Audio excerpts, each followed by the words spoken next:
Vader, ons is dankbaar vanaand en ons sê vir U dankie in Jesus naam vir die pragtige reën reg oor Suid-Afrika vanaand. In die droë gedeeltes, soos 'n wonderlike reën, water wat gevloei het, damme wat vol is, riviere wat vloei. En U is goed, U is goed vir die boere. U is goed vir die land. Dit is net die volk wat hardkoppig is, wat nie wil hoor nie, wat nie wil terugdraai na U toe nie. En ons besef dit vanaand, Here, dat die enigste uitweg sal wees wanneer die land haar bekeer, toevlug na U toe neem en erken dat sy gefouteer het. En Here, wanneer dit gebeur, weet ons nie, daar's hoeveel van die kinders van die Here, ware kinders van die Here, wat al gekom het en proxy gestaan het en gebid het vir hulle self, net soos Daniel homself ingesluit het by Israel, sê ons het gesondig, en al die ander profete ook wat het gebid, sê ons het verkeerd gedoen. Het hulle gestaan proxy gesê ons het verkeerd gedoen teen die Here. Maar nogtans weet ons daai muur is nie gebreek nie. Weet ons daar's nog nie uitkoms nie. Weet ons bly nog in ballingskap totdat dit U tyd is. Maar ons vertrou is in U en ons weet vanaand, Here, dat U ons kan help en van ons uitkoms gee, en daarom gaan ons nie moedeloos raak nie. Ons gaan vashou aan die beloftes van die Here, U herinner in die woord, wat nooit kan ledig terugkeer nie. En weet U sal ons nooit teleurstel nie. Daarom dank ons U vanaand vir uitkoms, want U weet alles. U het kennis geneem, U weet presies wat aangaan, en het 'n klag tot die gordyn begin werk vir 'n uitkoms vir die volk, net soos U gedoen het met Israel. En ons prys U daarvoor, Here, vanaand in Jesus naam. Weereens die voorreg en geleentheid vanaand om te sit en luister na die woord, om in te neem, om te leer. Ons leer eintlik. Ons leer eintlik, is die Gees van die Here wat ons leer, wat ons oopmaak en oopbreek en verlig. En dankie dat ons kan inneem vanaand, Here, dat ons gevoed kan word, van ons siele, innerlike mens honger na meer. Raak die mense aan, elkeen van ons wat honger en dors na meer, dat iets sal plaasvind in ons innerlike mens in Jesus Christus se naam. Dankie dat ons vir hulle kan bid wat U nodig het vanaand en wat siek is. U ken almal by die naam, ons wil hulle noem, Here, en al die ander mense wat siek is, dat U daar sal wees en hulle sal deurdra.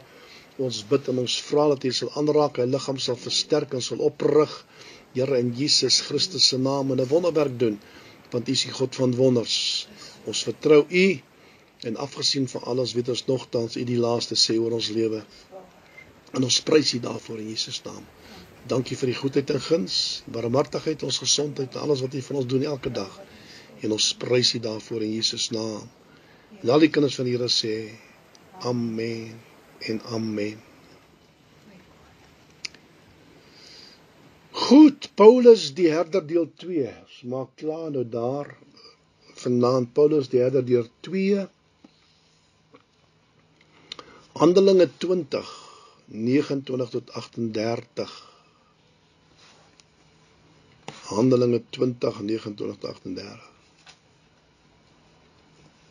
Eerste punt, belangrik.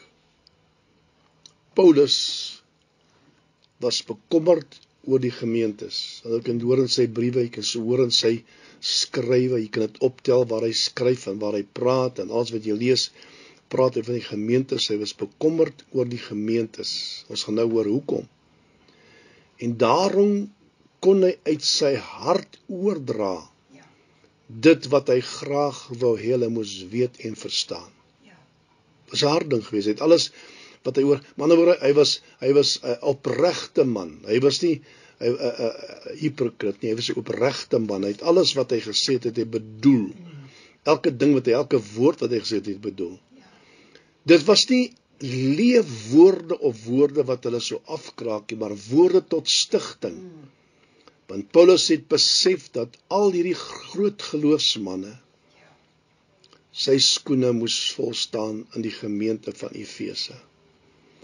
So hulle moes aangaan wat Paulus opgehou het. Moes hulle aangaan, hierdie mense bedien, agter die skape kyk, en hulle toerus vir dienswerk. En hy het dit geweet, en daarom het hy van die geleentheid gebruik gemaak om dit te doen. Tweedens, lees ons ook daar, Paulus het hom gehaas om betyds te wees vir die Pinksterfees in Jerusalem, wat 'n 7 dae lang fees sou wees. Nou, die Pinkster of Pinkster beteken 50ste, wat eintlik sê 50 dae na die Paasfees. So 50 dae na die Paasfees begin hulle die Pinksterfees. Nou Paulus het, as ons nou verder lees, bietjie terug gaan, sal ons sien, hy die Paasfees het hy gemis, weens sekere situasie het hy die Paasfees gemis, hy kon nie deurgaan Jerusalem toe vir die Paasfees nie. Daar was 3 belangrike feeste, daar's baie meer feeste, maar 3 belangrike feeste. Feeste van God wat elke man moes bywoon, en dit was 1 keer 'n jaar gehou, elke fees was 1 keer 'n jaar gehou. Nou die eerste een wat belangrik was die Paasfees. Ons weet waar die Paasfees vandaan kom, toe God sy volk uitgelei het. Voor hulle uitgelei het hulle 'n lam geslag vir die huisgesin, ongesuurde brood gegee het met bitter kruie, dis waar dit vandaan kom.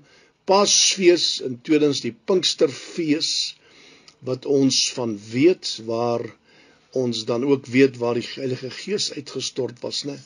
Op Pinksterdag was dit gebeur, toe 120 man in die Boossaal gewag het vir die uitstorting van die Heilige Gees, Pinksterfees. En dan die derde een, wat belangrik is, wat ons ook vind in die boek Handelinge, is die Loofhuttefees, wat 'n belangrike fees was en steeds is vandag, wat Israel laat herinner, wanneer hulle daarna kyk en het vier, dit wat God vir hulle gedoen het, uitgelei het, en hulle het in palmtakhuitjies gebly, en het gesê, as die kinders julle vra, waarvoor is dit?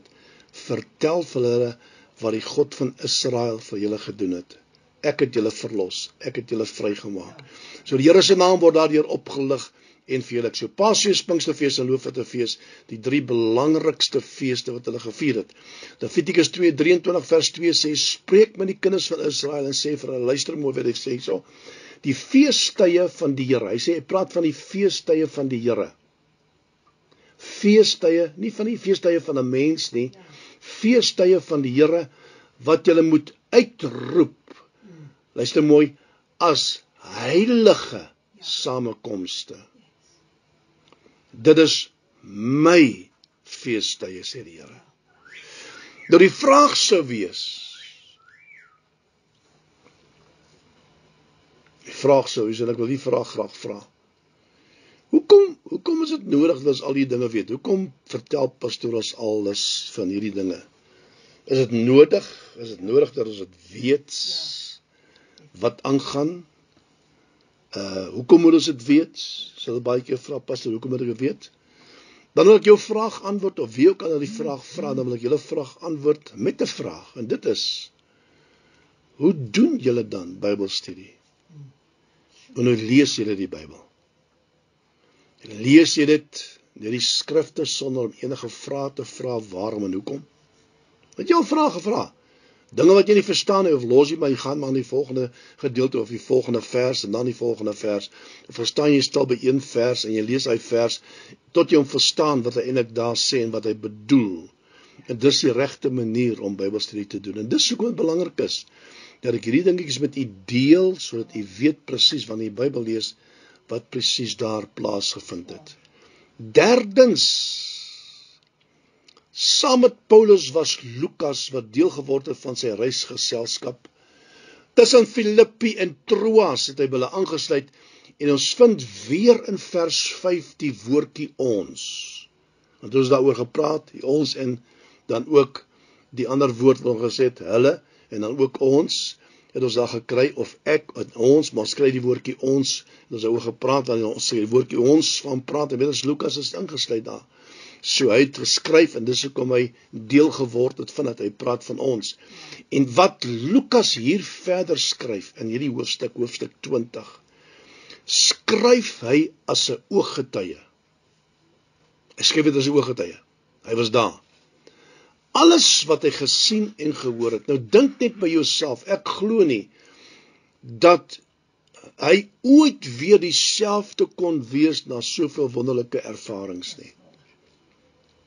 Ek meen net om saam met Paulus te kon stap, en te kom luister na sy woord waar hy pleit, met trane in sy oë pleit, dat hulle Here sal aan as die persoonlike salig maak, as al klaar iets wat jou raak, waar hy vir die siekes bid, en dooies bid, en waar die Here mense gesond maak en oprig, hy kan nooit weer dieselfde wees nie, en ek dink, Lukas, 'n gewone mediese dokter, hy was een van die disippels daai tyd, maar hy was 'n mediese dokter, en hy gaan kry inligting van sy boek geskryf. Lukas kry inligting van mense wat daar was in Jesus se tyd. Handelinge kry inligting van ander, maar hy is ook 'n pad saam met Paulus gestap om al daardie dinge in te kry. Die goedjies wat hy oor wil skryf, die wonderwerke wat hy gesien het met sy eie oë, en wat vir hom vertel was, al daai inligting wat hy bymekaar gemaak het, skryf hy op in die boek Handelinge, sodat ek en jy kan lees en kan sien wat gebeur het in die tyd van die eerste Christelike kerk, en hoe God sy disippels en apostels gebruik het, om uit te gaan die woord te verkondig, en hy het saamgewerk deur wonders en tekens, en sy woord so bevestig, dat dit wat hulle verkondig het, die waarheid was. Luister wat Paulus vir die leiers sê, vers die 4de punt, luister wat hy vir die leiers sê. Luister mooi, vers 29. Hy sê, want ek weet dit, en dan hakies dit, sê, ek het dit ervaar, ek het dit ervaar, ek weet dit, ek het dit ervaar, luister mooi, dat na my vertrek, wrede, wolwe, onder julle sal inkom, en die kudde nie sal spaar nie. Na sy weggaan, sy heengaan, na sy vertrek, daai wrede wolwe beteken frightening and violent. Skaap, 'n wolwe met skaapsklere aan, wat onder hulle gaan instap, wat gaan voorgee, dat hulle kinders van die Here is, maar hulle is nie, gaan die kudde uitmekaar uit, hy sê dit duidelik, daar uitmekaar uit skeur. Hy het geweet daar's wolwe en skaapskere wat gaan kom, en die gemeentes uitmekaar gaan skeur, nie net die Efese nie, oralster. In die Bybel sê ons moet hulle toets, deur hulle getrouheid aan die evangelie, sowel in woord as in daad, volgens Handelinge 20, 18 tot 24, volgens Matteus 7, volgens Romeine 16, 17 tot 18, ons moet daai mense toets. En klop dit nie met die woord nie. Hoor wat pastoor vanaand vir jou sê. Of dit wat jy geleer was nie, moet nie enige ding aanvaar wat mense vir jou sê, al het hy 10.000 lidmate, as hulle die rykste kerkie op aarde, moet nie enige ding vat om jy dink, dit is nou 'n teken dat die Here saam met hulle is, en baie keer is die Here nie saam met hulle nie, is die gees van die Here glad nie teenwoordig in sulke dienste nie, nie almal nie, maar luister wat pastoor sê, hoor wat hulle sê, vat dit en gaan toets dit by die woord of dit wel waar is, voordat jy enige ding aanvaar, want aanvaar jy enigiets wat hulle profeteer, enigiets wat hulle sê, word dit wat hulle sê profeteer deel van jou lewe. Belangrik. 1 Tessalonisense 5:21 sê, beproef alle dinge en behou die goeie. Niks verkeerd om te sê, hoorie, nee, dankie, ek hoor, maar ek gaan dit my net bietjie daaroor bid en ek gaan dit toets by die woord. Dis niks verkeerd om dit te doen nie. Wees liewerster veilig, as wat jy gevang word in 'n struiktrap. Hy lyk soos een van julle, maar hy is nie een van julle nie. En daai wolf inkom en alles uitmekaar skeur. Ek kan praat van ondervinding, ons kan kyk, ons kan terugpraat van baie dinge. Waar as jy sekere mense toelaat op die platform, uiteindelik dink jy's reg. Ek sê nie almal verkeerd en jy dink jy gaan 'n persoon kans gee om die woord te bedien, want daar moet kruisbestuiving wees onder jou gemeente en jou skape, moet dit wees, sodat hulle ook uit die mond van iemand anders te kan hoor, dan kan ek die woord gebruik, hy vernietig. jou hele gemeente. En jy as pastoor en herder moet die stukke optel agterna. So dit is so belangrik, mense. Hy waarsku hulle en sê, weet dit gaan kom. Ek weet dit. Ek het dit ervaar, dit gaan kom. Hy kon nie sê wat gaan gebeur nie. Hy kon nie sê wanneer dit gaan gebeur nie. Hy het gesê, maar die oomblik as ek daar weg gaan wees, gaan hulle inkom en hulle gaan julle definitief aanval. Vyfdens, luister wat hy verder sê, vers 30. Vers 30. Ons gaan gou soontoe. Vers 30. Hy sê, ja, uit julleself, met ander woorde, uit die binnekring, tussen julle geleedere, sal daar manne opstaan, wat verkeerde dinge praat, om die disippels weg te trek agter hulle aan. Nou, hoeveel keer het ek al gesê, ons kyk baie keer van buite af, dat ouens van buite af sal kom. Nee, meestal van die tyd is die ouens wat die naaste aan jou is, wat probleme veroorsaak. Met ander woorde, manne van die binnekring of in die binnekring, waarteen waarsku Paulus hulle? Hulle sal verkeerde dinge praat, die waarheid verdraai, en dit wat goed is afmaak. Hulle sal julle wegtrek, en sê, volg ons, want waar ons is, kan ek maar net 'n voorbeeld noem, werk die Here en ons is baie meer dan julle paar mense hier. En ons kry koffie en tee elke begin van die diens. En ek het al gehoor, mense, ek het dit al gehoor met my eie ore. Julle moet na ons toe kom, ons kry nog koffie nog voor die diens, of tee voor ons die diens te begin. En na die diens is daar net eet goed, ek het niks daarteen nie. Luister wat hy sê, ek het niks daarteen nie, maar jy kan nie dit gebruik om mense te trek nie. Dan is jy op 'n verkeerde pad. It is often easier for pastors to deal with the wolves that come from the outside. Obviously, false teachings and goofy winds of doctrine. But it's often very difficult to deal with those who rise up from among yourselves. Mense wat van buite af kom, wolwe van buite af kan jy hanteer. Hoe hanteer jy 'n saak as die wolwe opstaan in jou geleedere? Dit kan ons ook getuig. Net eenmaal nie, paar maal. Die laaste maal was ons gemeente amper uit mekaar uitgeskeer. Verstaan? Maar hoe hanteer jy sulke sake? Paulus sê, julle moet weet, hulle gaan die waarheid verdraai, hulle gaan alles probeer om julle weg te kry daarvan af, vanuit jou gemeente uit na hulle toe. Hulle sal enigiets probeer om jou op 'n plek te bring waar jy moet besluit wat jy gaan doen en erken dat jy verkeerd gedoen het. Hulle gaan probeer jy oortuig dat daar waar jy nou is dit regtig nie die regte plek nie, jy moet na hulle toe kom, en so kan ek aangaan.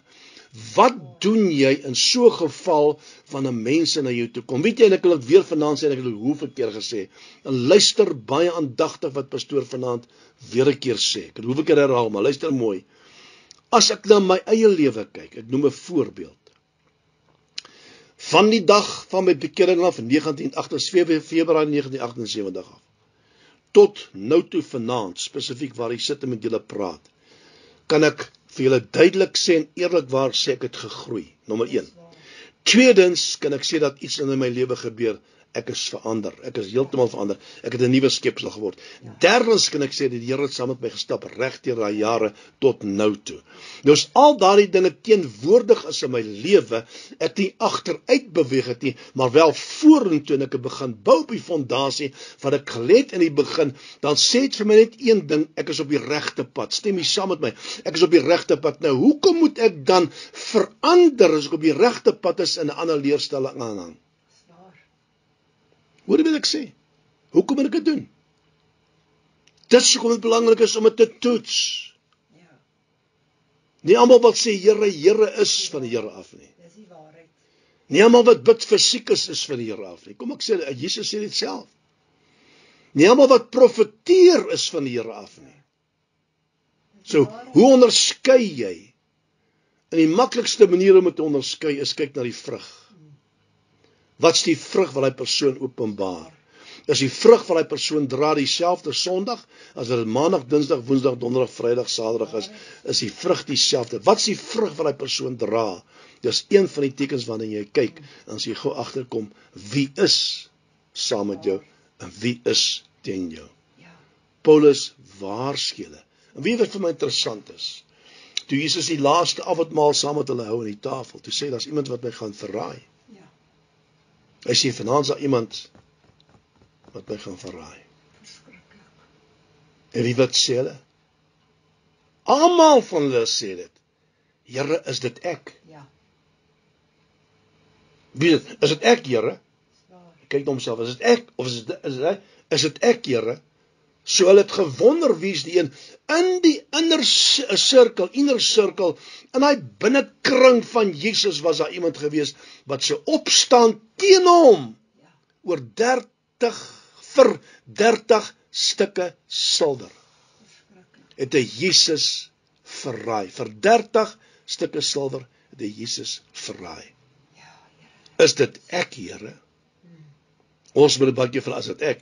Wie is die persone in ons midde wat ons baie keer in die rug steek? Is dit ek, Here?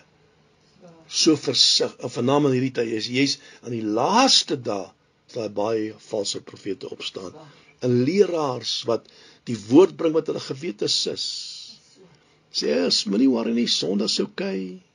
Moenie daar hou maar aanvang, moenie so erg nie. Jy kan maar doen wat jy wil, en al die goedjies doen, en so en so en so aan. En die mense glo hulle, want hulle kyk na die skares, hulle kyk na die kar wat die persoon ry, hulle kyk na die hoor van die geld wat in die ryk gemeente, en hulle glo, man, die man moet reg wees. Ek kan soveel sê oor dit, maar ek wil nie. So ons versigtig wees. Baie versigtig wees. Die 6de punt. So hy sê vir hulle, jy moet pas op die wolwige aankom. Dan kom hy in 2de punt, die 6de punt sê daar, nou moet julle waak. Julle moet continually alert wees. Wees op julle hoede. En hulle het nie net, want in Openbaring 2, hulle het nie gedoen nie. Openbaring 2 vers 4, plat van die gemeente in Efese, hulle het dit nie gedoen nie. Hulle het nie gewaak nie. Openbaring 2 vers 4 sê Jesus hierdie woorde, maar ek het dit teen julle, dat jy jou eerste liefde verlaat het. Hulle was gewaarsku deur Paulus. Paulus het gesê, hulle moet besop, hy ouens gaan inkom. Paulus het gesê, julle gaan weggetrek word. Paulus het gesê, julle moet waak, julle moet nigter, met ander woorde, julle moet bid en waak, of waak en bid. Want hulle gaan kom. Wees op julle hoede, kyk uit vir daai manne, wees verseker hulle gaan kom, en tog kom Jesus toe die brief skryf aan die gemeente gee, en wat hy geskryf het, sê maar ek het teen julle, dat julle eerste liefde verlaat het. Paulus kan nie genoeg die belangrikheid van die saak beklemtoon nie. En ons vind dat hy 3 keer die woord daarom gebruik, van homself, omdat hy rein is van almal se bloed, maar dan hy sê daarom, hy gebruik die woordjie daarom, is ek rein, maar dan woorde, julle bloed is van my hande af, as ek die woord mag gebruik, ons sê dit baie keer, jou bloed is van my hande, hy sê, maar dan woorde, ek is daarom, ek sê vir julle, ek is rein, want julle bloed is van my hande af. Na dit, is julle bloed van my hande af. Dis in vers 26, dan gaan hy na vers 28 gebruik weer, so net 2 verse daarna, gebruik hy weer die woordjie daarom. Hy sê, daarom wees versigtig, kyk na julleself. Daarom wees versigtig, en kyk na julleself. En dan, direct daarna, 3 verse daarna, vers 31, gebruik hy weer die woordjie waarom. Na hy hulle vertel het om versigtig te wees, kom hy, en hy gebruik in vers 31 weer die daarom, hy sê, daarom moet julle waak. So, dit is, hy gebruik die ernstigheid van die saak, dit is nie net iets wat hy hulle vertel nie, die ernstigheid agter dit wil hy vir hulle oordra, dat hulle kan verstaan, wat hy eintlik sê, dit is lewe of doods, dis jou, die saligheid van jou siel, jy weet, dis jou hiernamaals en al die dinge wat op die spel is, jy kan nie oorversigtig wees nie. Jy moet net pas op en jouself oppas en versigtig wees, en daarom gebruik jy die woordjies daarom, daar 3 keer agter mekaar. 7de plek, en ek gaan sluit nie meer. Vir my so mooi. Hy sê, nou dra ek julle op aan God, en die woord van sy genade. Met ander woorde wat hy eintlik kan sê, en dit is vir my so mooi, ek bid dit gereeld. Hy sê, ek vertrou julle dan toe aan hom. Plaas julle in sy sorg. In ander woorde, ek het nou my deel gedoen hier. Julle staan eintlik alleen, maar tog nie alleen nie. Ek is nou nie daar nie, maar Here is saam met julle. Hy sê wat magtig is om julle op te bou en 'n erfdeel te gee onder al die heiliges. Paulus het geweet daar wag probleme vir hom in Jerusalem. En ook groot probleme wat vir die gemeente gewag het in Efese. En hy het geweet dat die almagtige God en Vader en sy genade kan hulle deurdra, niemand anderster nie. Net hulle, en daarom kom hy en hy dra hulle op aan die Here. Hy sê verder dat alles wat ek nodig gehad het in my tydperk hier op aarde, het ek self verdien en self voorgewerk. Hy was 'n tentmaker, né? En niemand se goud, so silwer of klere het ek begeer nie. Hy self vir hulle ook gesorg wat saam met hom gereis het hy vir hulle gesorg en ook vir die armes. Maar ander woorde, hy het agter die reisgeselskap gekyk, agter hom gekyk en ook gesaai vir die armes. Dis wat Paulus gedoen het. En hy sê die woorde, dieselfde woorde wat Jesus gesê het, en hy sê dis saliger om te gee as om te ontvang. 'n Man wat praat uit ondervinding uit sê, dis saliger om te gee as om te ontvang. Nou praat ek nie net van geld wat jy gee nie. Ek praat nie net van finansiëel wat jy saai nie. Ek praat nie net van dit, ek praat van saad wat jy in die grond sit. Is saliger om te gee, saad in die grond in te sit, as om te ontvang. Is saliger om lief te hê en liefde te saai, as om te ontvang. Is saliger om goed te doen. Dis salig. Dis beter om dit te doen. So wat die saad wat jy in die grond sit, wat ook al jy soek, gebruik jy saad om in die grond te sit en jy sal die vrugte daarvan pluk. As jy liefde soek, gaan saai liefde. As jy 'n rustige lewe wil soek, gaan saai daai saad. As jy wil hê die Here moet jou genees, gaan saai daai saad. Maak nie saak, is in saadvorm moet dit gesaai word sodat jy vrugte daarvan kan pluk. Jy moet dit kan pluk. Want die Here werk alles is 'n koninkryksbeginsel is om te saai en te maai. Hy sê, want solank as die wêreld is, of die aarde is, sê liefste, solank as die aarde is, solank as die aarde bestaan, solank sal die wet van saai en maai ook bestaan. Koninkryksbeginsel, wat jy nodig het, sit saad in die grond, en jy sal dit ontvang. En dit is wat hy vir Paulus vir hulle leer. Hy sê nie net vir hulle om self op te pas, hy sê nie vir hulle moet agter die gemeente kyk nie, hy sê nie vir hulle moet goed wees die gemeente nie, maar die skape van God oppas. Hy sê maar julle kan vir julle self ook sorg. Julle hoef nie bekommerd te wees oor die dag van môre nie. As julle iets kan doen iets om geld in te samel, doen iets om vir jouself te sorg, om ander te help, net vir jouself, ook om ander te help en vir die armes te gee. En die Here sal die res vir julle doen. En dis die boodskap wat hy wil oordra. Want in Efese het hy vir 3 volle jare die goeie nuus verkondig, sy werk gedoen, en mense die voorbeeld in Paulus raak gesien. Dit wat hy gepredik het, was hy. Dit wat hy gesê het hy gedoen. En hulle kon die voorbeeld volg. Ek het gestaan daaroor gepraat, volg my na soos ek Christus navolg. Want hulle trap op my voetspore, want my voetspore is ook in die voetspore van Jesus. En dit is wat hy by hulle wou laat. Dat hulle moet weet, as hulle doen dit wat God van hulle verwag, om te doen, hoef hulle nooit bekommerd te wees, die Here sal hulle deurdra. Hy sê nie, hy gaan jou vryspreek van aanslae, hy sê nie, hy gaan jou vryspreek van versoekings en beproewings nie, maar hy sal saam met jou deur dit gaan, soos hy Paulus saam met hom deur dit gegaan het, en dis wat al wat tel, salig om te gee as om te ontvang. En die woord sê, toe het hy gekniel. Uitgekneel. saam met hulle gebid, terwyl hulle hardop ween. Dis hartseer, né? Lief, jy word lief vir mense. Weet jy wat? Jy word lief vir mense. Jy pad 3 jaar saam met hulle stap en selfs langer word jy lief vir mense. Hy sê, hulle het geween, saam met Paulus geween.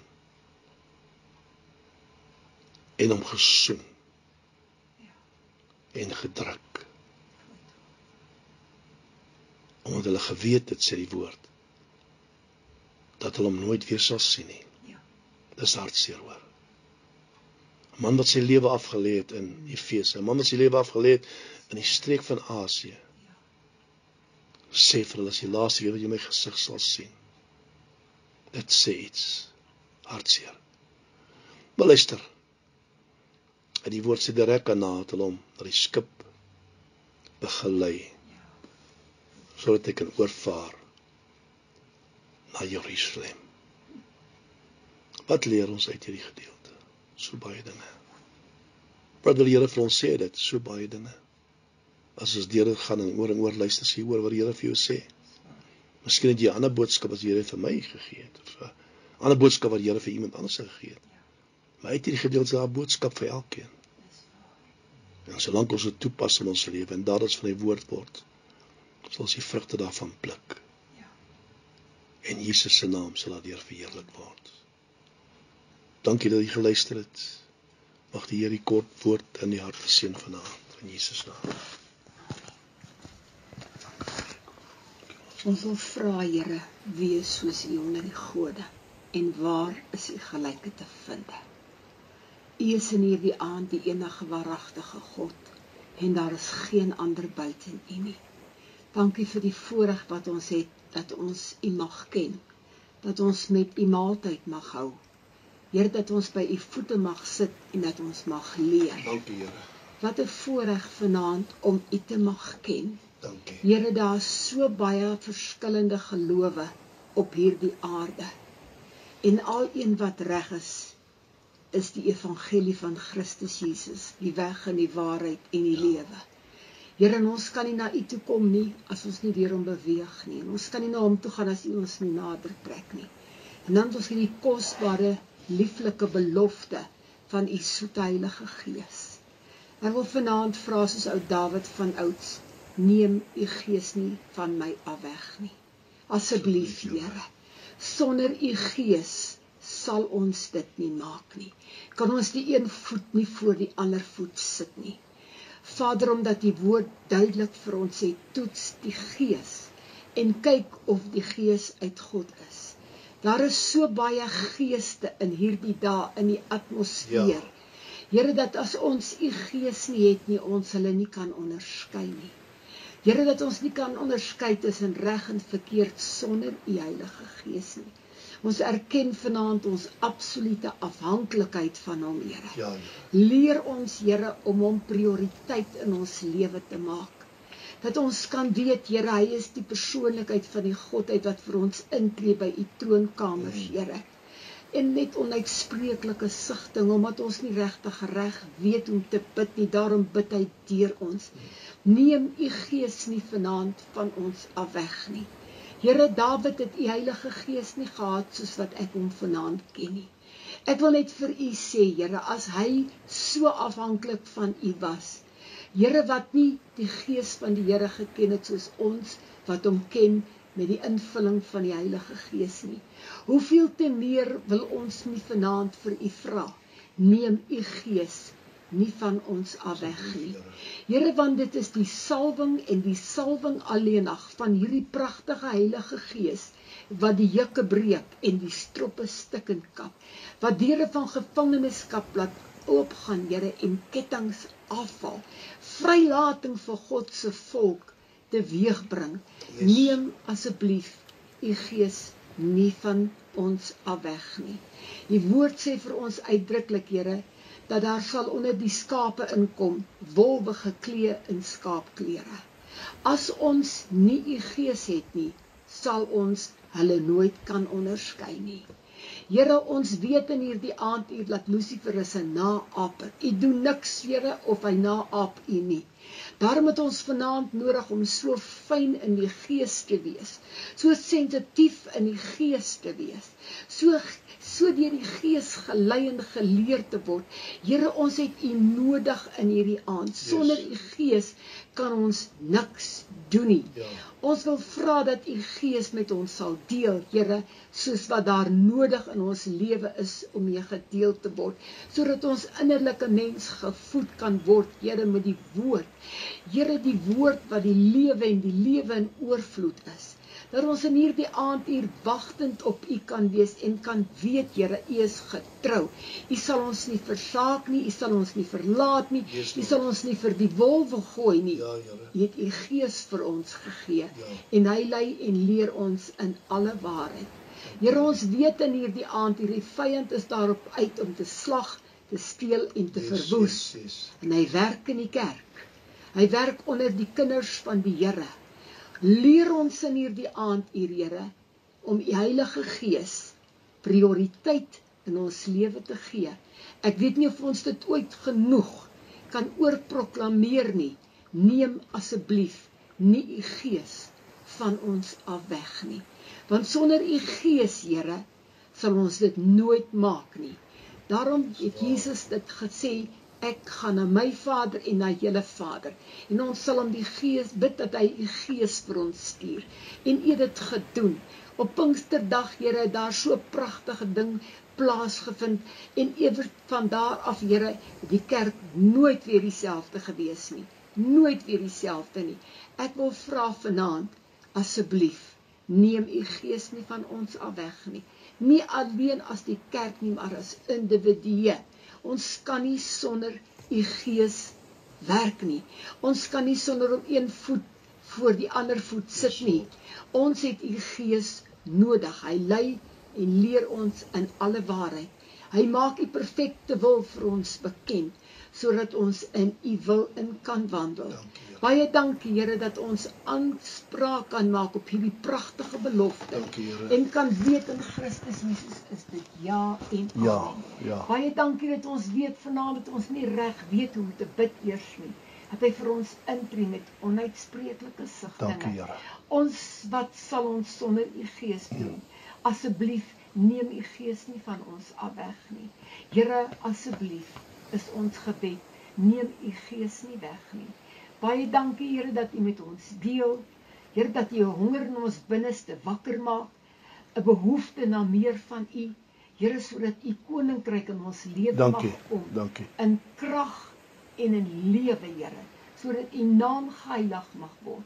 Dankie. Here, dat u koninkryk, Here, mag kom, sodat u naam en u wil sal geskied. Dankie, Here. Dankie vanaand dat ons u kan vertrou. Ons weet in hierdie aand, Here, dat ons net u en u alleen het. Daarom wil ons vir u dankie sê vir die voorreg wat ons Dankie, het. Here. Here, dat ons vanaand vir u Vader mag noem. U is nie God nie. U is vir ons 'n Vader. U is vir ons 'n Vader. Jesus is ons broer. Heilige Gees, Here, is ons belofte. Asseblief, sonder u kan ons niks doen nie. Dankie dat u met ons deel in hierdie nag. Gee ons 'n oor om te hoor, Here, wanneer u praat. Gee ons 'n oog om te sien. Gee ons 'n gees om gewilliglik te volg, waarheen u ook al lei, maar dat ons sensitief mag wees. Waarvoor is my gebed. Dankie vannag, Here, dat u by ons stil staan. Soete nagrus gee ons môreoggend opwek met nuwe moed en krag. Here, by u kerk, by u kudde, by u volk. Here, ons het u nodig in hierdie tyd. Ons het u nodig in hierdie tyd, Here, soos nog nooit van tevore nie. By ons boeregemeenskap, Here, ons het u nodig. Ek wil vra dat u die engele by die deurdek en vensterposte, Here, sal plaas met ontblote swaarde, Here, en dat hulle oor ons wag sal hou. Dankie in hierdie nag dat ons u kan vertrou. Dankie in hierdie nag, Here, dat ons kan weet u is wie u is. En dat niks vir u te wonderbaar is nie. Ons prys u lieflike naam tot in alle ewigheid. Amen.